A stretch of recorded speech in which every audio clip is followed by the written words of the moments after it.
Ladies and gentlemen, this is internet personality Vangelus with another Robot Damashii review of the Arios Gundam from 00. This was provided to me by HLJ, along with the 00 Gundam, and was one thing that got me to buy a few more of these Robot Damashiis because I was so surprised by their quality. Now, this guy is a transforming Gundam, and it's replicated in this design. But does it suffer for it? Let's pop him open and find out! Arios is orange and white. He knows where it's at with his creamsicle power. As far as a Damashii goes, I think he turned out pretty well. He's got all of the major posability points, although his right arm does like to fall off a lot. It's a little bit strange.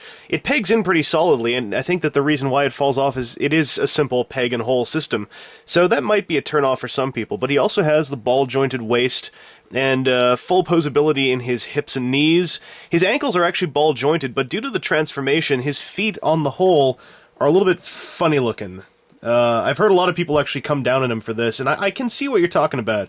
It does look very poor, but I think that it's actually a worthy trade-off, because outside of the feet, he actually looks pretty good, in my opinion, considering that he can do a full transformation without any parts swapping.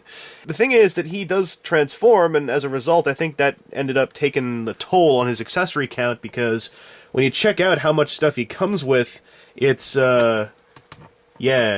sparse. He comes with a beam saber, he comes with hands for holding accessories, and he comes with his twin GN rifle thingy. Although this thing can swivel the top barrel up and down, I'm guessing, so he can, go like, hey, put your hand there. Why? Oh, God! Swapping the hands is also quite simple. Like any Robot Damashii I've messed with, all you gotta do is pop them out and pop the new ones on. Again, the ball joints are tiny, and they are still tiny enough to make me a little bit worried, but they don't resist too much when I pop the hands off, and the hands don't fall off that easily either. So overall, I think that it works out fine. And then you can hand him his gun and his sword, and I think that the lessened accessory count, the upside of it is he can hold all his stuff and generally look effective and not overburdened. And I like how it turns out. It's still pretty cool. He's also got a gimmick in his wrist for his, wrist Vulcans. You can basically slide up this panel, and then, boom, you got cannons. And they're even a separate plastic color, which is a bit of a surprising turn of events. I mean, like, they put in all the extra effort they needed to. And the gimmick is okay, but I actually wouldn't have minded if they'd skipped it. I'm sure there are some people who are all like, oh no, but Arios has to have his wrist guns! You take those out, you have raped my memories of the Arios. This is basically the figure, outside of his transformation. The transformation is a big part of this. Again, I haven't actually watched the show, so I'm not sure if he's supposed to keep holding on to his gun while he's transforming.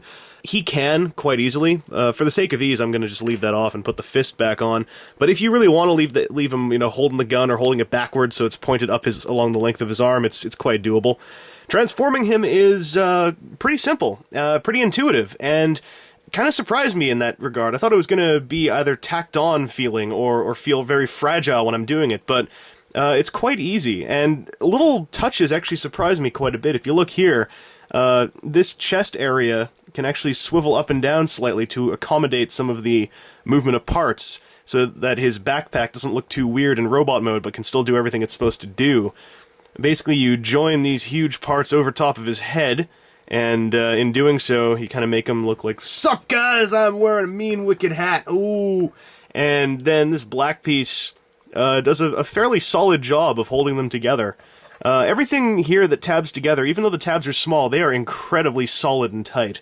And in vehicle mode, this guy is not very floppy at all. It also really helps that his shoulders up here have built-in tabs and indents to lock these things in a straightened position. That's it does more than I thought it was going to do. Like when I read the instructions, I was like, what's the big deal? Is this really going to help out that much? Oh, it does, especially with Gundams that I've seen that transform like this. Everything you can do to avoid making it look like the arms are hanging just at his sides, even though they are, it's all very appreciated by this internet personality Vangelus. Now, this part feels a little pointless, because, this thing can only hang down this far before it pops off its peg, and then it has a tab so you can move it up like that, and then you're done. I don't know. Feels like some effort might have been overused there.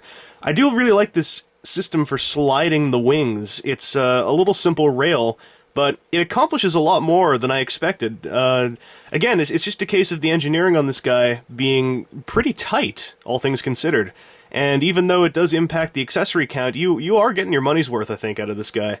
Then again, though, it all matters as to whether or not you feel this is a viable alternate mode.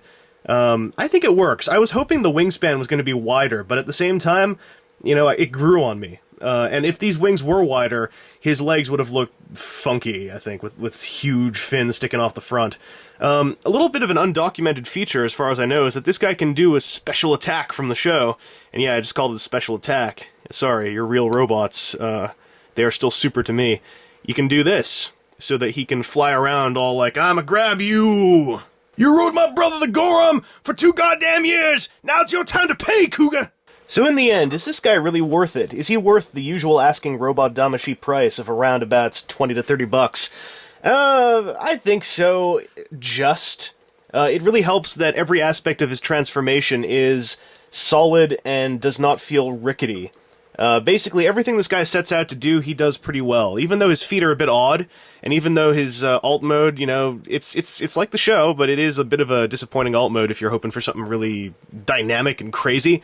I think this guy does everything that he needs to. If you can get him for cheap, definitely get him, but if you need to pay 30 bucks, again, you'll probably want to be a fan of the show. And if you've not bought any Robot Damashii yet, don't make Arios your first. He's okay, but he's not a really great indication of the rest of the line, and the 00 Gundam is still by far the best Robot Damashii I've messed with so far. Especially given how plentiful he is and how he's still on sale sometimes. The 00 is still the best starting block, but the Arios, I still think he's a contender. Anyway, this has been Internet Personality Vangelus. I hope this review has been helpful to you in some way, and I look forward to covering a bit more Robot Damashii in the future. Though if you're curious about some of the Code Geass ones, check out Andy, Cobra Commander TFW's channel. He's got some great coverage of some of those, and I say that with nothing but malice and spite, because I thought I was done with Damashii after these 4 00 ones, and yeah, thanks buddy. Guren Satan. It's only 4,000 yen. Oh, just pulled out of my pants. If you really want to be driven to spending more money, check out his Geass reviews, because damn if those aren't fine pieces of Damashii.